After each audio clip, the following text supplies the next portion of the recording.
Le défilé demeure une règle de bienséance spécifique aux forces armées de Côte d'Ivoire. Il est l'un des modes d'expression pour rendre hommage individuellement aux personnes et aux symboles qui y ont droit.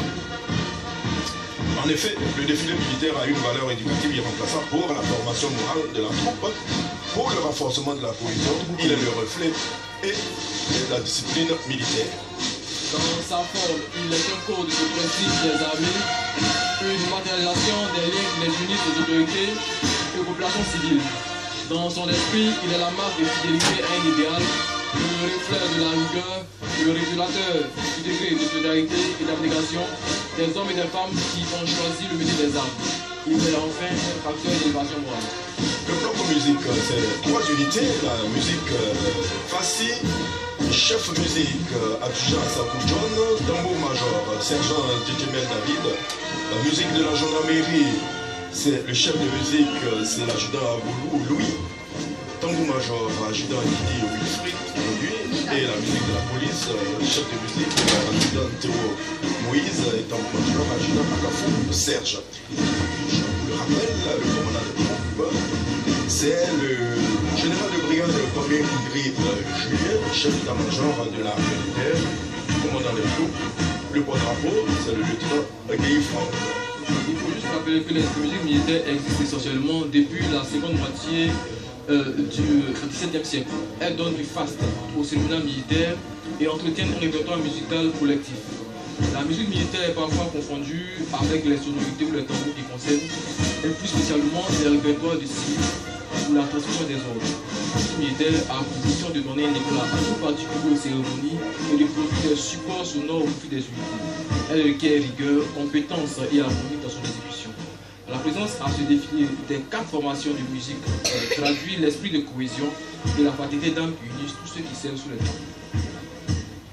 Voilà, je pense que le défilé va maintenant démarrer sous la conduite du commandant des troupes, le général de brigade Kwame Ndri Julien, chef d'état-major de l'armée de terre.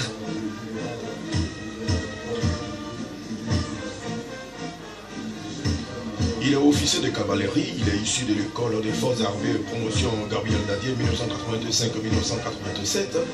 Il est titulaire de la médaille de la défense nationale, de la médaille d'argent, de la défense française et est officier dans l'ordre national ivoirien. Le général de brigade Kwame Ndri Julien Sébastien a été nommé le 25 janvier de 2017. Et en général, qui porte le drapeau? Le drapeau de l'État est traditionnellement porté par des militaires exemplaires aux valeurs professionnelles bien établies. Le drapeau est toujours porté par un officier. Et nous voyons là les forces françaises, une unité conduite par le capitaine Piet Charton. Oui, le capitaine Piet Charton qui conduit les forces françaises dans le Côte d'Ivoire à ce défilé. Il faut rappeler qu'elle a été créée le 1er janvier 2015 et elle contribue à la défense des intérêts français, sont garantes de la sécurité des ressortissants français et participent à la coopération militaire tout en opérant un point d'entrée majeur en soutien des opérations. Elle constitue une des bases opérationnelles avancées françaises. Les écoles et centres de formation, nous avons l'EMPT. L'école militaire préparatoire technique de Bergerville avec son chef, le lieutenant-colonel Touré Hervé qui est le commandant. Il faut rappeler que les résultats aux examens de 2017 sont les suivants: BPC 100%, brevet technicien photo et électronique 100%, bac toutes séries confondues 95,78%. Il faut rappeler aussi que l'enfant de troupe Polno Neba Edi Ibrahim de la première C a obtenu la médaille d'or pour la 5e Olympiade à parafitène mathématique au Maroc. Lingani Sidi Mohamed, le meilleur baccalauréat 2017 avec 336 points et la mention bien. Nous avons l'école des forces armées avec le colonel Jean-Hubert Wassena qui a ses quartiers à Zambakoro, 16 km de. Et maintenant c'est l'école de gendarmerie. L'école de gendarmerie qui s'occupe de la formation des officiers élèves sur une période d'1 an et la formation des élèves sous-officiers pendant 2 ans. Je rappelle qu'il y a deux écoles, l'école de gendarmerie d'Abidjan et l'école de gendarmerie de Toroku. Abidjan conduite par Bakayoko Lassana et le colonel Bakayoko Lassana et Toroku conduite par le lieutenant-colonel Kofi Serge. Maintenant, on aperçoit l'ENSOA conduite par le lieutenant-colonel Kwasi Bibigoné Eustache. Oui, il faut dire que l'ENSOA est dépositaire des traditions et l'histoire des sous-officiers de l'armée de terre. Elle est garante de sa provision et accompagne les sous-officiers tout au long de leur vie professionnelle. Il faut rappeler que depuis le 15 avril 2017, l'ENSOA devient la première unité militaire de Côte d'Ivoire à avoir une femme comme commandant second en la personne du capitaine Roseline. Et l'ENSOA est retrouvée sur son site à l'école des forces armées de Bouaké depuis le 5 avril 2017. Le centre interaméricain des formations militaires initiales militaires CIFIM de Séguéla, l'école nationale de police. Oui, le CIFIM, selon la provision, devrait devenir si peu le centre d'entraînement des opérations de maintien de la paix. Voilà, l'école de police qui a pour mission de donner une formation initiale et d'assurer la formation continue en qualité des élèves policiers ivoiriens des pays de la sous-région.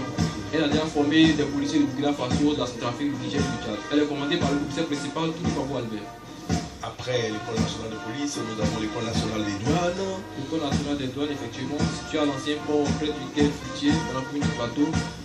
Cette école relève désormais de la direction de la formation et de la documentation et elle est chargée de la formation initiale et continue des agents de douane, l'encadrement militaire des agents de douane, du renforcement des capacités, la recherche appliquée en matière douanière, la documentation de la direction générale des douanes et d'assurer la gestion du centre de formation. Après, c'est la gendarmerie nationale. Oui, la gendarmerie nationale avec le colonel Baya Patrick Alexandre qui est en tête dispositif. Et nous allons apercevoir tout à l'heure la gendarmerie territoriale qui a pu représenter sur le territoire national et aussi la gendarmerie mobile. Voilà, qui assure la quasi-totalité des missions dévolues à l'arme, en l'occurrence la police administrative, la police judiciaire et la police militaire.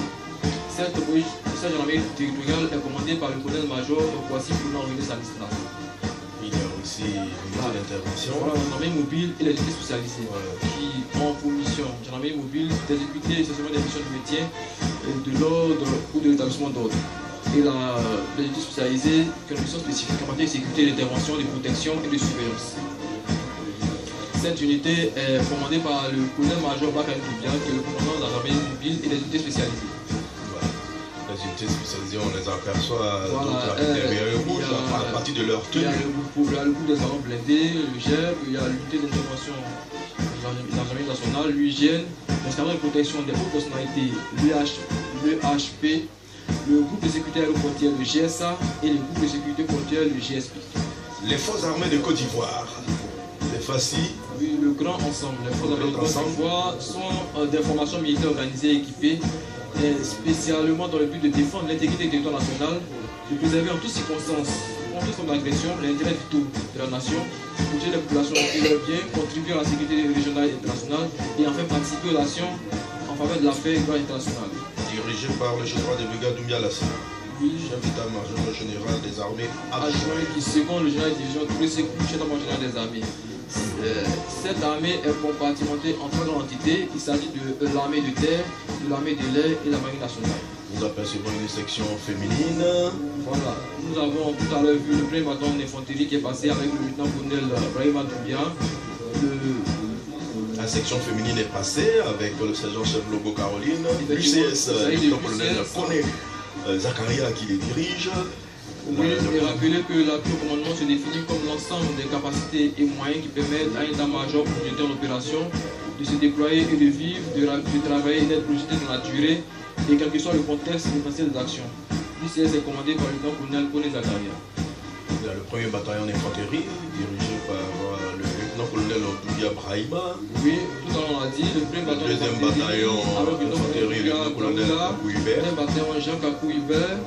Le troisième bataillon d'infanterie, le lieutenant-colonel Touré Pélican qui en est le chef du corps.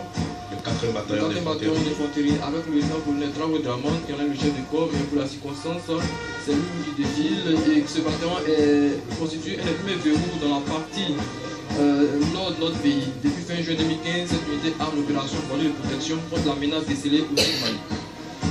Et il y a le premier BCP, le bataillon commando parachutiste, dirigé par le lieutenant-colonel Sharif Ousmane. Oui, le premier bataillon de commando parachutiste.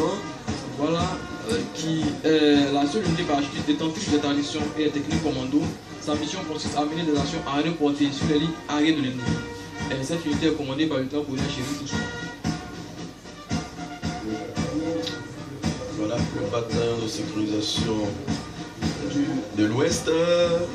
Voilà le bataillon de sécurisation de l'Ouest qui a son chef, le lieutenant-colonel M. Fofana. Mais pour la circonstance, il s'agit du chef du bataillon à machine de concert, le commandant second, qui défile à la tête de cette unité. Et cette unité est l'unité pionnière parmi les bataillons de sécurisation née au lendemain de la crise post-électorale. Sa mission est d'assurer la sécurisation le long de la frontière ouest de la Côte d'Ivoire. Il y a aussi le bataillon de sécurisation du Sud-Ouest, dirigé par le lieutenant-colonel Soro Trabal. Oui, effectivement, le bataillon de sécurisation Sud-Ouest constitue avec le bataillon de sécurisation de l'Ouest des unités qui arment le dispositif cavalier 3 déployé dans l'Ouest et le Sud-Ouest de notre pays. C'est une unité d'infanterie. En plus d'assurer la mission de combattre les menaces en peulant ces zones, cette unité participe à la défense opérationnelle du territoire. Le bataillon de sécurisation de l'Est, dirigé par le lieutenant-colonel Ouattara Mourou. Qui est une unité qui fait partie des bataillons de sécurisation au lendemain de la crise post-électorale. Sa mission est d'assurer la sécurisation le long de la frontière est de la Côte d'Ivoire. Cette unité est basée à Bamako. Le bataillon blindé. Le bataillon blindé. Oui, on le dit, premier bataillon blindé qui a été créé en juillet 1962. On l'appelait escadron blindé de reconnaissance et il est devenu depuis le 1er avril 1985 le premier bataillon blindé. Il faut rappeler que l'arme blindée ou la cavalerie, comme on l'appelle, se caractérise par la mobilité, la puissance du feu et la protection qu'elle combine pour créer le choc et emporter la décision. Cette unité est commandée par le chef d'escadron, qui est fié par comme allemand. Le premier bataillon du génie, commandé par le lieutenant-colonel Touré Sori. Il commande une unité qui constitue une arme d'appui afin de faciliter la liberté de manœuvre des unités amies tout en entravant celle de l'adversaire. C'est une unité qui assure le déploiement en aménageant des installations et contribue à la sauvegarde de ces installations. Le bataillon d'artillerie sol-air Bazar d'Abuino. Oui, rappelons que la défense sol-air regroupe l'ensemble des mesures menées à partir du sol à l'encontre des vecteurs adverses agissant dans la troisième dimension. Dans ce cadre, l'artillerie sol-air a pour rôle général d'assurer la liberté d'action et la protection directe d'une force ou d'un site sensible face à l'ennemi et de participer à l'attrition des moyens adverses de l'ennemi. Ce bataillon est commandé par le lieutenant-colonel Bess Arthur. Bataillon d'artillerie sol-sol de Boaké. Le bataillon d'artillerie sol-sol de Boaké est commandé par le chef d'escadron Ova Kofi Eric. Et rappelons que l'artillerie sol-sol manœuvre au profit des unités d'infanterie et des unités blindées en leur apportant un appui feu destiné à détruire des objectifs potentiels sensibles et à neutraliser des unités ennemies en réduisant leur liberté d'action. Ce bataillon est stationné à Boaké. L'unité de commandement et de soutien de l'armée de terre. Non, maintenant nous passons à l'armée de l'air. Voilà, avec trois bases aériennes d'Abidjan. Oui, avec trois détachements de cette armée. La base aérienne de Boaké et puis le groupement des fusiliers commando de l'INSSA. Effectivement. La base aérienne d'Abidjan qui est commandée par le colonel Touré Fama. On dit généralement qui tient le haut tient le bas. La maîtrise de la troisième dimension est essentielle dans les conflits modernes. La base aérienne d'Abidjan a essentiellement pour mission le transport, la liaison et l'évacuation par voie aérienne. Pour la base aérienne de Boaké, commandée par le colonel Korongetia Julien, les missions sont le transport des unités militaires, l'évacuation sanitaire de la population, les appuis faits des troupes au sol, la participation au service de la garnison, la participation aux différentes missions de sécurisation, tant dans les élections que les manifestations officielles. Cette unité est placée et implantée à Boaké. Et le groupement des fusiliers moyens commando de l'air, qui est commandé par le commandant Boadi Yapo Grégoire. C'est une unité spécialisée dans le combat terrestre et l'appui aérien qui a deux missions particulières, défensives et offensives. La marine nationale maintenant. La marine nationale, la base d'Abidjan. Le capitaine de vaisseau Essigan Gilles, commandant la base d'Abidjan. Une unité qui a été créée en 1960 et qui est basée à Yopougon, le Kodjo. Le flottille lagunaire. Oui, armée par la marine nationale, la flottille lagunaire réalise des patrouilles quotidiennes sur la lagune Épillée au cœur d'Abidjan et en connaît toutes les menaces. Elle a accompli des missions de soutien aux navires de guerre nationaux étrangers en stationnement à nos ports. Et les fusiliers marins commando, le FUMACO. Oui, leur devise, une poignée d'hommes tiers, une unité conduite par le capitaine de frégate Palais Djami, C'est une unité qui a des missions telles que la protection et défense des installations de marine et zones militaires sensibles, les patrouilles de sécurité en lagune, les visites des navires suspects à partir des bâtiments, la recherche de sauvegarde en mer, les opérations navales et des bâtiments. Les unités rattachées à l'état-major général des armées, nous avons le bataillon de commandement et de soutien PCS. Oui, avec son chef, le lieutenant-colonel Koulé Gaboussou, le bataillon de commandement et de soutien qui abrite l'état-major général des armées est stationné au plateau Abidjan, Kangalieni. Sa mission est de prévoir, réaliser et organiser les moyens au profit des unités. Le groupement ministériel des moyens généraux. Oui, le groupement ministériel des moyens généraux est commandé par le colonel Boublé-Lambert. C'est une unité rattachée à l'état-major général des armées et également un service rattaché au cabinet du ministre de la Défense. C'est une unité inter-armée et inter-armes qui a pour mission d'assurer la sécurité de l'installation et équipement de l'administration centrale du ministère de la Défense. Premier bataillon pilote projetable, c'est partie de l'innovation. Oui, c'est l'innovation cette année. C'est le lieutenant-colonel Fillon Célestin, pour un PDP. C'est une unité dédiée aux missions extérieures, type ONU. Sa mission, c'est d'agir dans un cadre international et international et d'accomplir des missions de déploiement statique pour des opérations de projection dynamique telles que l'appui et la protection des autorités nationales et internationales, protection des populations civiles, la promotion et la protection des droits de l'homme, des droits humanitaires. Des sapeurs-pompiers militaires. Pour le GSPM, conduit par le colonel Sakou Issa, qui est le commandant, il faut rappeler que le GSPM a pour mission d'assurer la protection des personnes et des biens à l'occasion d'événements nécessitant l'intervention immédiate de ces personnels et la mise en œuvre de ces matériels sur l'ensemble du territoire national. On revient encore à la police nationale, mais cette fois la compagnie républicaine de sécurité. Au début c'était les écoles. Oui, mais pour cette fois-ci, nous avons en tête de sécurité de la police nationale l'URC, l'unité de régulation de la circulation, uniquement composée du personnel féminin. Sa mission est d'assurer la continuité du trafic et les grandes agglomérations, particulièrement Abidjan. Cette unité est conduite par le capitaine Djarega Janine. Compagnie républicaine de sécurité, oui, au nombre de 4, les compagnies républicaines de sécurité défilent à cette indépendance, cette fête d'indépendance. La CRS 1 basée à Williamsville, la CRS 2 qui est basée en zone sud, à Makori, la CRS 3 de Divo qui est délocalisée à Cocody et la CRS 4 qui est logée dans l'ancien de la police. La BAE, conduite par son chef, le commissaire de première classe, Diaby Youssouf. C'est une unité d'intervention qui est basée à Yopougon, côté 3e pont. La force de recherche et d'assaut de la police frappe. Sa mission est de lutter contre le terrorisme sous ses formes et assurer la protection des hautes personnalités. Elle est conduite par le capitaine-major Brouvois. Cette lutte a été créée ici en 2011. Après ces quartiers à la migratoire, nous apercevons les douanes ivoiriennes. Oui, avec la section féminine. Il faut rappeler que l'administration des douanes, au même titre que les autres régies financières, a pour mission de collecter les ressources nécessaires au fonctionnement de l'État. À l'effet de promouvoir les gens, la deuxième section des douanes ivoiriennes est exclusivement composée de sous-officiers féminins. La direction de la surveillance et des interventions. Oui, avec la brigade spéciale, il faut rappeler que la DSI constitue le corps d'élite des douanes ivoiriennes. Les hommes et les femmes de ce service participent à la lutte contre la contrebande et la déperdition des recettes annuelles. À preuve, le 6 juillet 2017, la douane ivoirienne a obtenu un prix panafricain du meilleur service public arabo-maroc. Les eaux et forêts avec le lieutenant-colonel Sédou Domba. Oui, les eaux et forêts, et nous voyons en tête plusieurs unités. En tête du dispositif, la section féminine des eaux et forêts. Et rappelons que les eaux et forêts ont pour mission de préserver le couvert végétal et les ressources halieutiques nationales afin de satisfaire les besoins des générations présentes en garantissant ceux des générations futures. Avec aussi la police forestière de la répression. Oui, c'est une unité qui a pour mission de lutter contre le braconnage et l'exploitation illégale des aires protégées. Elle est constituée d'hommes formés aux techniques commando. Elle est chargée d'appliquer la réglementation forestière, faunique et des ressources en eau. Et maintenant, pour la première fois, nous allons voir la saut d'effort défiler, la Société de développement des forêts. Oui, la mission de la saut d'effort est de participer à l'élaboration et à la mise en œuvre de la politique environnementale du gouvernement. Cela consiste à l'enrichissement et à la valorisation du patrimoine forestier national, le développement de la production forestière, à la valorisation des produits issus des forêts et à la sauvegarde des zones forestières et leur écosystème. Également les affaires maritimes et portuaires, c'est la première fois aussi. Oui, il revient sur la scène. Il a défilé, il revient sur la scène avec le directeur général, le colonel-major Tano Kofi Bertin. C'est une unité qui a pour mission la police maritime, la police balnéaire, la sécurité de la navigation maritime, Et c'est une unité qui existe depuis 1960.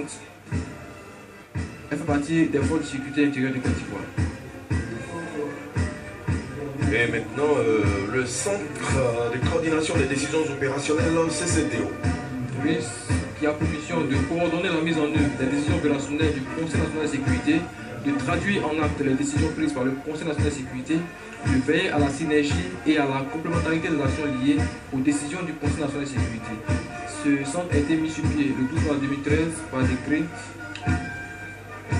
et est le fruit d'une réflexion du Conseil national de sécurité inspiré par son excellence M. de la République de l'État chez Spinoza.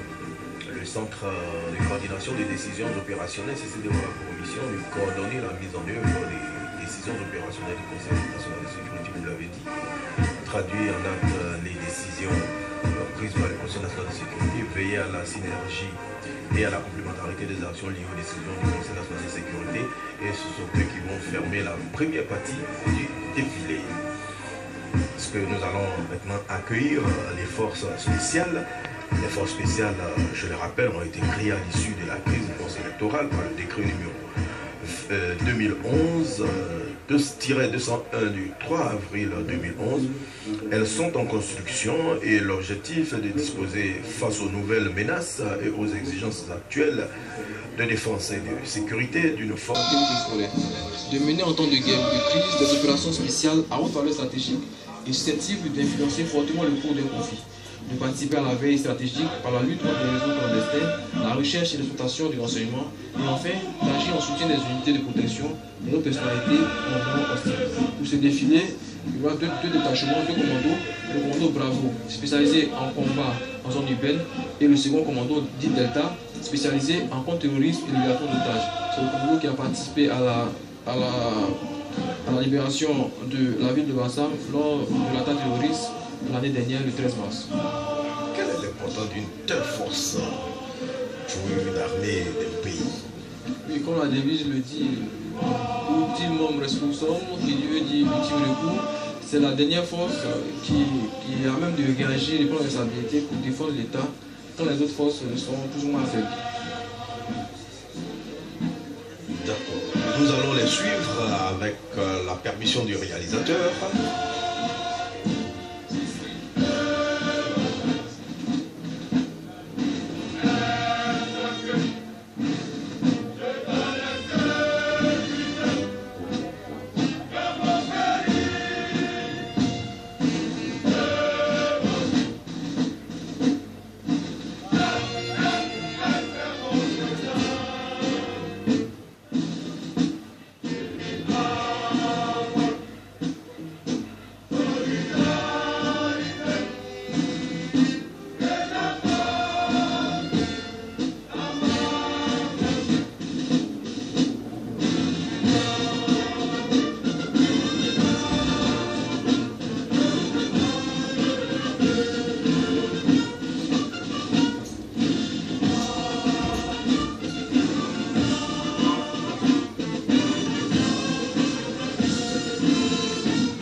Actuelle des efforts de sécurité, la coordination avec les autres forces de police et de gendarmerie a permis de mettre en place, depuis, un dispositif national de contre-terrorisme et de libération d'otages.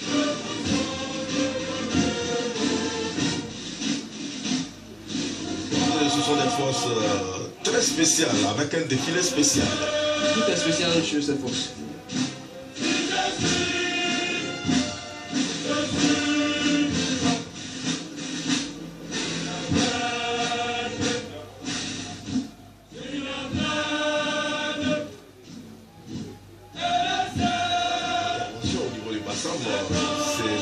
événement malheureux qui reste tout de même gravé dans les mémoires des Ivoiriens. Il a fallu ce monsieur pour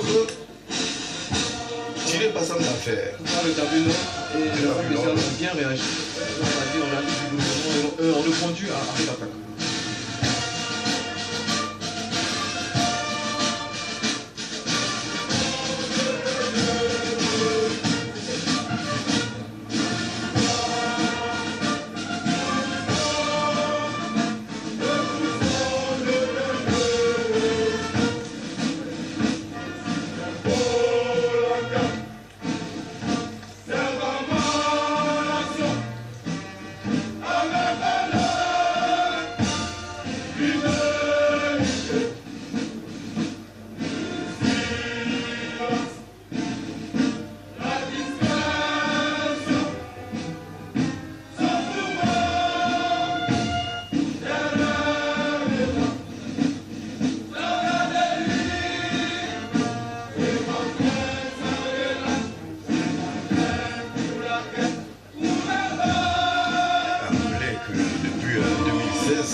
L'armée ivoirienne, c'est dans les faciles, forces armées de Côte d'Ivoire, ce n'est plus inversé. Et ces composantes, nous avons les forces terrestres qui assurent la défense extérieure, y compris l'action de la gendarmerie dans la défense intérieure. Elles ne sont utilisées que pour le maintien de l'ordre qu'à titre exceptionnel. Les forces aériennes, elles assistent la gendarmerie, les forces terrestres et la l'exécution de leur mission. Elles participent à la défense intérieure et extérieure, des missions d'observation, de transport et d'appui. Puis la marine nationale, elle assure la surveillance et la défense territoriale en liaison avec la gendarmerie, les forces terrestres et aériennes. Elle participe à la défense intérieure en exécutant des missions de transport et d'appui. Voilà, on a dit la composition des forces armées de Côte d'Ivoire se situe à 3 niveaux. L'armée de terre, l'armée de l'air et la marine nationale. On ne parle plus de forces terrestres, de forces aériennes, de marine nationale, mais plutôt d'armée de terre. Eux, ils ont des chefs d'état-major d'armée. Chefs d'état-major de l'armée de terre, chefs d'état-major de l'armée de l'air, plus les forces sont des armées. Et à la tête de ces armées, chef d'état-major général des armées, qui est le général de division Touré Sékou. Au niveau des régions militaires, rien n'a changé. Les 4 régions demeurent. Donc les 4 régions, la première région militaire à Tchad, deuxième Daloa, c'est ça? Effectivement. Troisième Bouaké, quatrième Congo. Bien sûr, en plus de ces régions, il y a des unités attachées à l'état-major qu'on a vu tout à l'heure. Donc désormais, il existe, ce n'est plus les forces, mais des armées. C'est la nouvelle organisation de l'armée ivoirienne.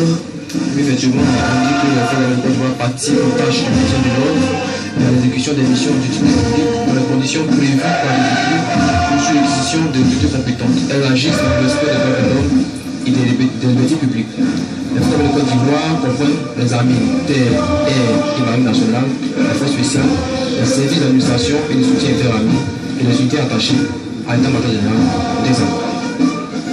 Et là, elles ont été plutôt accompagnées par la musique de la garde républicaine. Oui. Et c'est cette garde républicaine qui va tout à l'heure défiler. Effectivement. C'est une garde qui passe en dernier lieu. En dernier lieu, la garde républicaine, dans quelques instants, elles aussi, elles ont une manière assez spéciale. Oui, tout est spécifique. La garde républicaine, c'est une unité des forces armées de Côte d'Ivoire directement rattachée à l'état-major général des armées et mise pour emploi à la présidence de la République. Sa devise est Faka non verba pour les actes et non des paroles. En 1962, c'était la création de la en 1963, la création de la garde présidentielle, puis jumelage des deux forces pour un commandement unique pour devenir la garde présidentielle et milice. En 1990, suite à une mutinerie de soldats, la garde présidentielle et milice est dissoute pour faire place à la garde républicaine par décret numéro 90 455 du 7 juin 1990. Et cette garde-là est conduite par le lieutenant-colonel Isiaka Ouattara, commandant de la garde républicaine. Sa mission, assurer la protection de la sécurité du résident de la République et président de la République et des hautes autorités de l'État, ainsi que les édifices et bâtiments nationaux. En outre, la garde républicaine peut se voir confier des services d'honneur et sur décision du président de la République, des missions de maintien de l'ordre dans des conditions prévues par la réglementation en vigueur. Sous les ordres directs du président de la République, tout à l'heure les forces spéciales étaient des passages, on ne l'a pas signalé, mais ce sont des forces, ce sont des forces aussi qui sont sous ordre du président de la République. Nous allons suivre maintenant le défilé de la garde républicaine. Parce que cette garde aussi fait son parcours avec une chanson, un chant en malinké et en baoulé, c'est cela. Oui, tout à l'heure, le passage, vous allez avoir l'honneur de traduire leur message aux téléspectateurs qui nous suivent de partout, en Côte d'Ivoire et à travers le monde.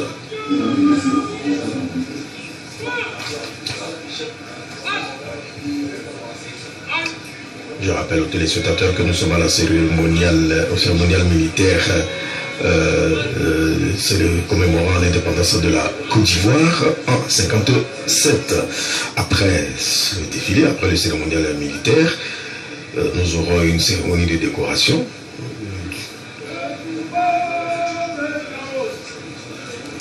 En tête de la garde républicaine, nous avons le lieutenant-colonel Idriss Koulibaly, qui est le commandant du groupement numéro 1 basé à Abidjan.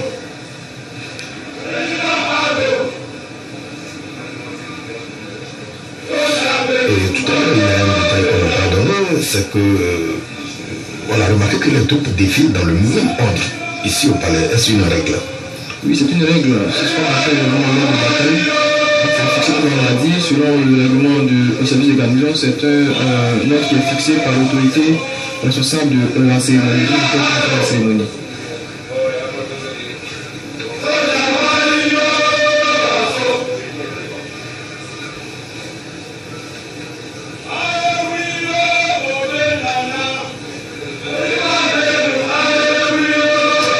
Et puis on a souvent tendance, on entend ce qu'on appelle la prise d'armes.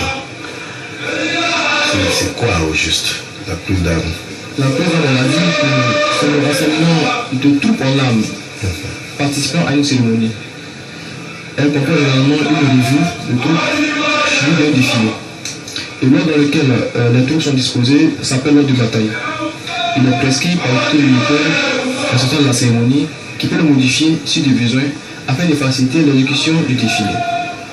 Quant à la revue de troupes, c'est un ordre de commandement qui ne peut qu'être accompli par les autorités ayant la responsabilité de commandement. Président de la République et ses représentants, ministre de la Défense, chef militaire et exceptionnellement autorité qu'on veut honorer spécialement.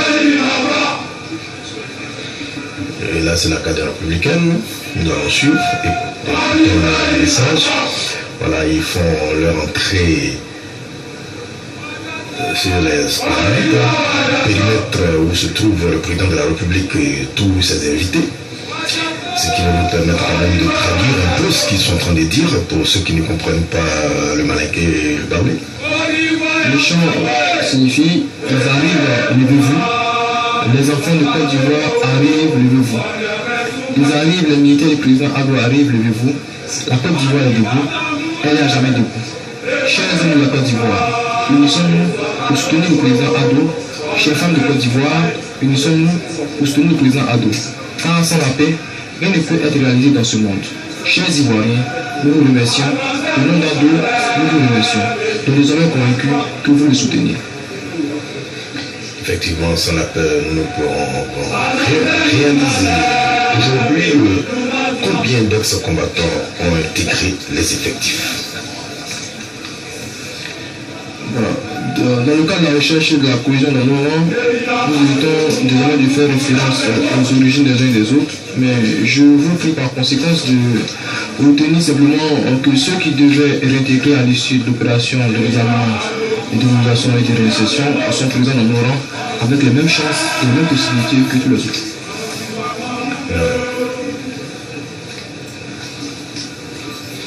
On va laisser la réalisation monter le son, permettre aux téléspectateurs d'entendre ce que la cadre républicaine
de l'ordre sont occupés à défiler.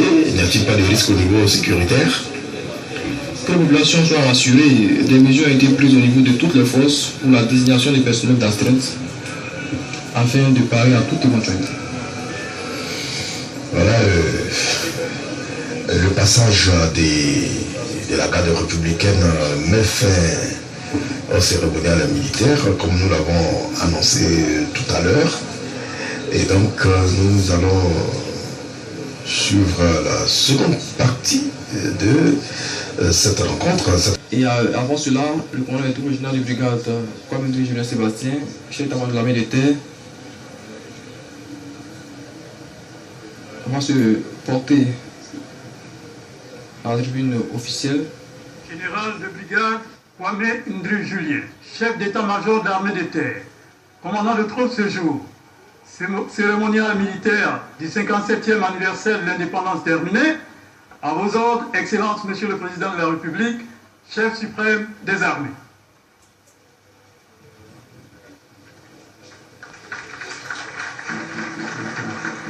Voilà, il reçoit les félicitations du Président de la République. Il va maintenant se retirer avec le drapeau national également. Voilà, il part, il laisse la place à une section d'honneur qui va rendre les honneurs au départ du drapeau.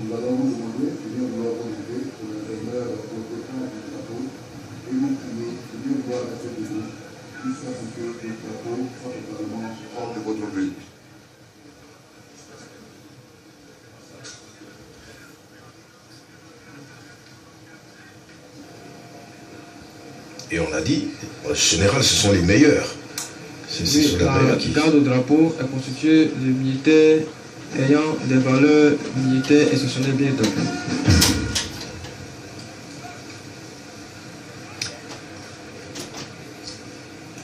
Nous allons revenir encore sur la loi de programmation militaire à propos du profil de carrière. Qu'est-ce que cette loi dit? Comme toute loi, la loi de programmation militaire s'attelle à définir les conditions générales. Par contre, les décrets d'application qui se doivent d'être plus précis n'ont pas encore été discutés. Comme vous en conviendrez certainement, c'est un travail pour lequel il ne faut pas se précipiter, parce qu'en dépendant le futur de notre armée. Est-ce que c'est la taille? Est-ce que c'est l'équipement? Une grande armée ne se définit pas par sa taille, ses effectifs ou ses moyens. Chaque pays en fonction de ses spécificités, de ses risques, sécurité, de ses ambitions, se dote de l'armée qui lui convient. Par conséquent, une grande armée doit se définir par l'esprit de discipline et de cohésion de ses membres, le niveau d'entraînement et la capacité de cette armée à protéger l'institution, la population et leurs biens sur l'ensemble du territoire national.